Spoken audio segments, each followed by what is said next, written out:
Ya, kita mulai hot news dengan informasi yang pertama. Menteri BUMN Erick Thohir buka suara mengenai divestasi saham PT Vail Indonesia atau Inco. Erick mengatakan divestasi 14% saham untuk holding industri pertambangan MindID tersebut sudah disepakati dan akan ditandatangani pada Senin pekan depan. Hari ini Erick menegaskan bahwa kesepakatan penandatanganan divestasi Vail akan dilakukan pada Senin 26 Februari 2024 pukul 4 sore. Sayangnya Erick enggan mengungkapkan berapa harga divestasi saham 14% tersebut. Ia belum mau berkomentar karena belum ada hitam di atas putih terkait harga tersebut. Sebelumnya Menteri SDM Arifin Tasrif membeberkan nilai akuisisi saham disepakati di bawah harga saham Vale saat ini atau sekitar Rp3.000 per lembar saham. Arifin menyebut harga tersebut sudah mencakup diskon dari harga pasar. Arifin pun mengungkapkan bahwa finalisasi divestasi saham Vale akan segera diumumkan dalam waktu beberapa hari ke depan.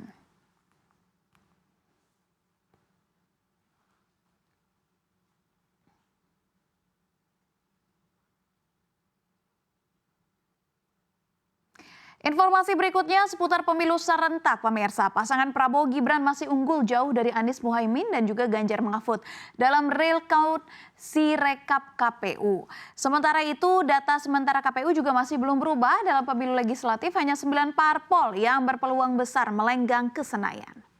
Hingga pukul 2 waktu Indonesia Barat, data masuk ke KPU untuk Pilpres 2024 sudah mencapai 72,52%.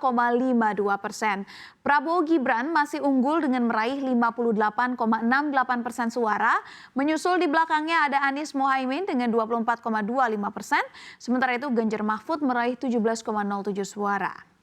Di sisi lain, data masuk ke KPU untuk pemilu legislatif hingga pukul 14.00 waktu Indonesia Barat siang tadi baru 58,37%.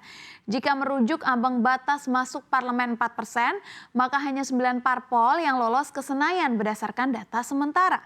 Posisi teratas masih diduduki oleh PDI Perjuangan, disusun oleh Golkar, Gerindra, PKB, Nasdem, PKS, Demokrat, PAN, dan P3. Sementara itu 9 parpol yang belum mencapai ambang batas 4%, diantaranya adalah PSI, Perindo, Gelora, Partai Umat, Partai Bulan Bintang, Partai Garda Republik Indonesia, Partai Buruh, dan Partai Kebangkitan Nusantara.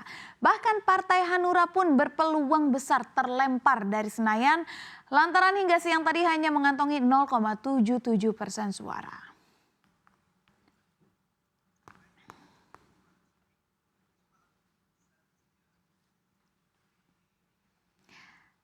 Informasi berikutnya pemirsa, tim kampanye nasional Prabowo Subianto dan Gibran Rakabuming Raka buka suara soal viral bocoran susunan kabinet di media sosial X. Anggota Dewan Pakar TKN Prabowo Gibran, Derajat Wibowo menuturkan belum ada pembahasan mendetail mengenai nama-nama calon menteri Prabowo Gibran. Derajat mengatakan meskipun belum membahas nama calon-calon menteri, akan tetapi prinsip umum dalam penyusunan kabinet tentu sudah disepakati. Menurut Derajat, hal tersebut dibahas oleh Presiden Jokowi, Prabowo, Gibran, dan juga Ketua Umum Partai Politik Koalisi Indonesia Maju. Sebelumnya viral di media sosial X, poster yang menunjukkan susunan lengkap kabinet Prabowo Gibran. Poster tersebut diunggah oleh akun Poljokes ID pada Senin 19 Februari kemarin. Di dalam poster ini muncul nama-nama seperti Erick Thohir yang disebut sebagai Menko Bidang Energi, Investasi, dan Lingkungan Hidup. Lalu ada pula Wisnu Wardana yang disebut menjadi Menteri Keuangan dan Kepala Badan Perencanaan Pembangunan Nasional, serta Ridwan Kamil yang menjadi Menteri PUPR.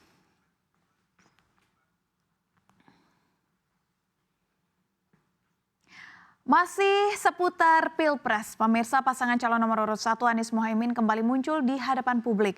Kali ini keduanya kembali mengungkapkan bahwa mereka tak mau gegabah mengatakan pemilu curang, namun tetap bergerak mengumpulkan sejumlah bukti sesuai dengan ketentuan yang berlaku. Siang tadi pemirsa, Anies Muhaimin mengikuti rapat bersama dengan tim hukum Timnas Amin. Ini adalah pertemuan perdana Anies dan Muhaimin usai pemungutan suara Pilpres 2024. Usai mengikuti rapat, Muhaimin Iskandar menyebutkan bahwa pihaknya menyiapkan berbagai langkah hukum sebagai pasangan yang siap masuk ke putaran kedua. Sementara itu Anies Baswedan meminta tidak ada intimidasi kepada seluruh saksi yang menemukan indikasi pelanggaran pemilu. Kami tidak mau gegabah. Tidak ada di hari pertama, hari kedua deklarasi kecurangan ini kecurangan. Tidak, kami tidak mau gegabah. Karena kami ingin menghormati rakyat Indonesia, dengan rakyat Indonesia mendapatkan informasi yang akurat, yang matang, yang sudah terverifikasi. Itulah sebabnya kenapa tim hukum bekerja lengkap, dan kami bersyukur tim hukum ini sampai dengan daerah itu komplit di seluruh provinsi.